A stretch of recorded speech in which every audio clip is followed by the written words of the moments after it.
For the message this morning, we are continuing at our look at the Gospel of Matthew. When you think about when Jesus was on earth, he was just a human being the same as you and I are. He was still God. He was still the second person of the Trinity. He was still the Word, but now he was the Word made flesh. 100% God, 100% human being. He was Emmanuel. He was God, but God with us. Somehow he set aside his full glory to take flesh upon himself. And I don't pretend to understand 100% how all that works, but it's what the Bible reveals to us about Jesus, that when it says that he took on flesh, he was made incarnate.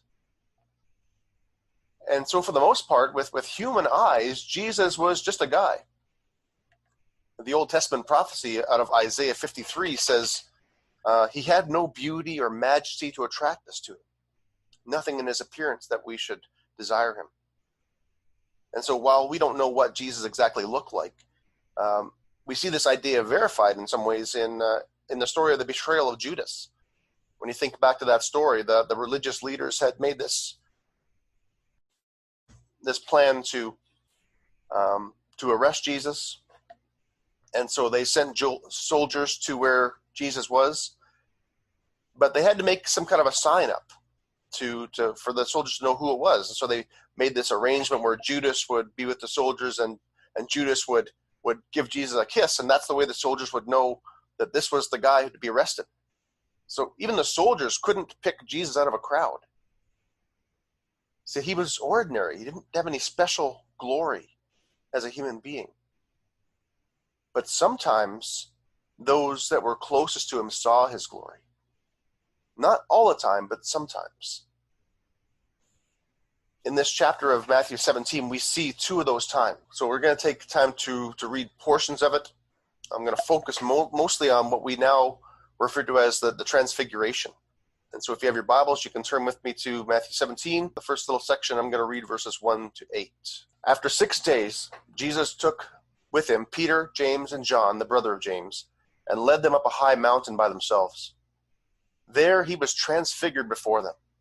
His face shone like the sun, and his clothes became as white as the light. Just then there appeared before them Moses and Elijah talking with Jesus. Peter said to Jesus, "Lord, it's good for us to be here.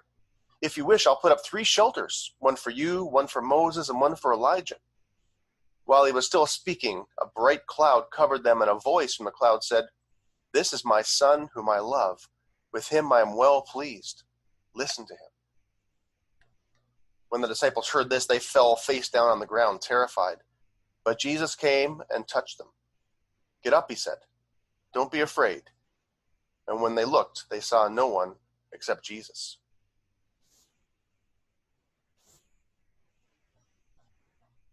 So, again, this is what we refer to as the Transfiguration. Before we get into it, just want to point out something that I've pointed out to you before. I've been pointing out to you a lot during this study of Matthew, that this is Jesus withdrawing from the crowds, withdrawing from the fullness of work and ministry to go and spend time with God and recharge and rest with God. This time, instead of going alone, he takes the 3. He takes Peter, James, and John with him. And it's those 3 that are eyewitnesses to this extraordinary, or this ordinary flesh and blood human being transformed or transfigured right in front of their eyes. The Greek word that's used for the word that we use for transfigure is the word metamorpho, which you'll recognize as the root word of our word metamorphosis. So we talk about metamorphosis in the terms of caterpillars transforming, changing completely, so much that you wouldn't even recognize that the butterfly that comes out was once that caterpillar. They're so different. You wouldn't know they were the same creature. And so Jesus goes through this metamorphosis of some kind there on the mountain. We don't exactly know what it's like. We don't exactly know what the change was looking like. But they talk about it in different ways. Matthew talks about how his face shone like the sun and his clothes became like light. The Gospel of Mark records this as well, and it talks about, he doesn't talk about his face in Mark, but he talks about his clothes, how they became white like snow, whiter than anyone could ever launder or bleach them. Luke records it, and he says that as he was praying, Jesus, that the appearance of his face changed and his clothes became as bright as flashes of lightning. Peter, who was there firsthand, talks about it in 2 Peter, but doesn't talk about what the transformation looks like exactly. And then John, another one who was there firsthand, the same John who then later recorded the Gospel of John, passed that on to his followers, talks about it. And I believe that this occasion, this transfiguration, was one of the occasions that was in John's mind when he wrote in John 1:14 these words, "The Word became flesh and made his dwelling among us. We've seen his glory, the glory of the one and only Son, who came from the Father, full of grace and truth." And so we see this transformation that was such a significant event in people's lives that it was recorded multiple times, recorded by people who saw it firsthand, but also recorded by people who weren't there, but it was so significant. Over and above the transformation, Peter, James, and John reported that Moses and Elijah appeared there with Jesus and talked with him. I don't know exactly how they knew that it was Elijah and Moses, but somehow it was revealed to them. They knew who these two were. And I think it's significant as well that it was Elijah and Moses that appeared with Jesus and talked to him to encourage him and to strengthen him. I mean, when you think about all the great men and women of biblical history, it could have been anyone that came to talk to Jesus. Abraham, David, Noah, Enoch. But instead, it was Moses and Elijah. I think it's significant because Moses represented the Old Testament law, and Elijah represented the Old Testament prophets. They were the old covenant. And then Jesus comes along in his ministry to bring all of the law of Moses and all of the messages of the prophets together into complete fulfillment. And then Jesus brings this new covenant between God and human beings. And so it was an incredibly significant experience for the three who were there in the lives of those disciples. And they didn't want it to end. Peter wanted to stay right there in the glow of that moment. He wanted to build 3 worship shelters right there on that mountain and stay there and stay right there in that moment. And then even as he was speaking, it said, as if that wasn't enough, this bright cloud comes and envelops them, and the very voice of God speaks to them, saying, "Listen to what Jesus has to say." And we see Jesus getting them up from the ground, telling them not to be afraid, and leading them back down the mountain to continue the journey to the cross. Now, let me ask you this question. Did this sort of thing happen at other times when Jesus went up the mountain to pray alone? The answer is we don't know. Maybe it did. Maybe when Jesus did go alone up at the mountain, maybe this kind of transformation happened all the time. We don't know for sure. It's never recorded. But we do know that on this particular occasion, it happened because there were the 3 there to witness it. This time, Jesus chose to bring Peter, James, and John with him. We'll talk a little bit more about that later. I'm not going to talk about the next little section, the section from verse 9 to 23. There's a lot that can be said about it, but it's not the focus that I want to have for today, and there isn't time to really go into that. But the one little thing that I will say is that we get a glimpse into what the other 9 were doing while this transfiguration happened up on the mountain. They weren't just sitting around chatting. They weren't playing cards. Ministry continued for them. They were still doing things, and there was ministry opportunities going on for them there. But I do want to look a little more briefly at verses 24 to 27. After Jesus and his disciples arrived in Capernaum, the collectors of the 2 drachma temple tax came to Peter and asked, "Doesn't your teacher pay the temple tax?" "Yes, he does," he replied. When Peter came into the house, Jesus was the first to speak. "What do you think, Simon?" he asked. "From whom do the kings of the earth collect duties and taxes? From their own children or from others? From others, Peter answered. Then the children are exempt, Jesus said to him. But so that we may not cause offense, go to the lake and throw out your line. Take the first fish you catch, open its mouth, and you'll find a 4-drachma coin. Take it and give it to them for my tax and yours.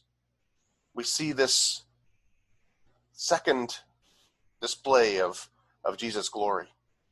Not that the healing of the boy that just happened that we didn't actually read wasn't glorious, but it was something that the disciples were used to.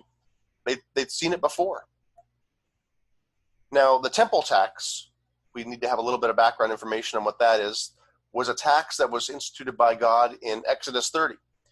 It was a very small tax. It wasn't a lot. Even the poorest person could usually afford it. Jesus, however, couldn't, at least on this occasion. But we see that he also didn't feel obligated to pay it. And he turns around when Peter is asked about Jesus paying this tax, Jesus turns the question around and says, does the child of a king pay the king's tax? And the answer is obvious. No, of course not.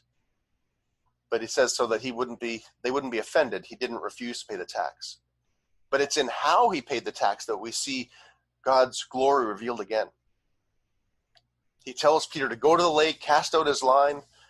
In the first fish you catch, open its mouth, you'll find a 4-drachma coin.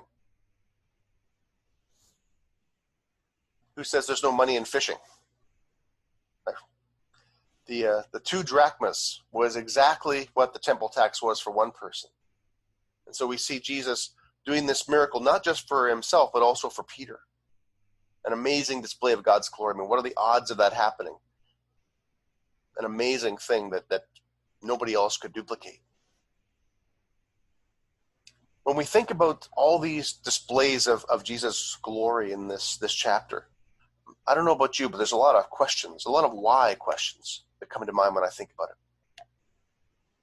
Why did Jesus choose only these 3 to go up on the mountain with him? And why these 3? Why did the transformation happen, or the transfiguration happen at this particular moment in Jesus' ministry? Why didn't these types of revelations, the transfiguration and the thing with the coin and the fish, why didn't they happen more often? And I don't have the answers to all those questions, but there's a couple of reflections that I want to give that I think maybe relate to you and I. First thing is that we are not meant to live only for moments of extraordinary displays of God's glory. We also need to find God's glory in the ordinary, everyday things of life, and even in the challenging situations in life. There may be times when we experience extraordinary displays of God's glory. Maybe not to the extent of the transfiguration, but in other ways that it's unmistakable that this is a display of God's glory.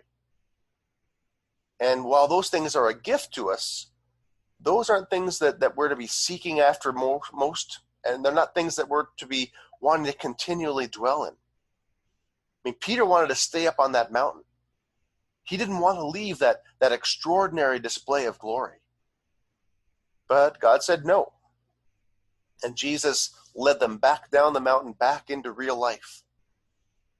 And the first thing that they encountered when they got down to the mountain and were reunited with the other disciples was a display of Jesus' glory in real life. It was one that they had seen before. I mean, it's extraordinary for us because we rarely see miraculous healings in that way. But for them, this was part of their real life. This is part of their real ministry.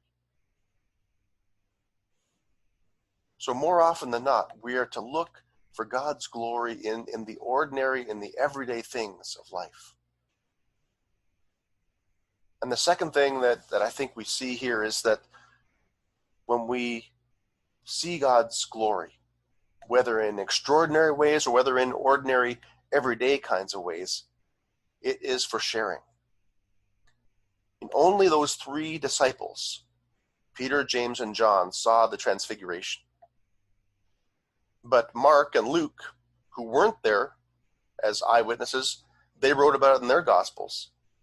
Clearly, Peter, James, and John shared their experience. They couldn't keep it to themselves. And so the story of Jesus' transfiguration, his transformation, is one that's common to all of us. We've all heard about it because it's significant. You and I, when we experience God's glory, displays of God's glory, again, whether extraordinary or whether just ordinary every day, it's for sharing with those around us. The big things and the small things. Jesus' glory is not just for us, not just for our eyes, but it's for everyone.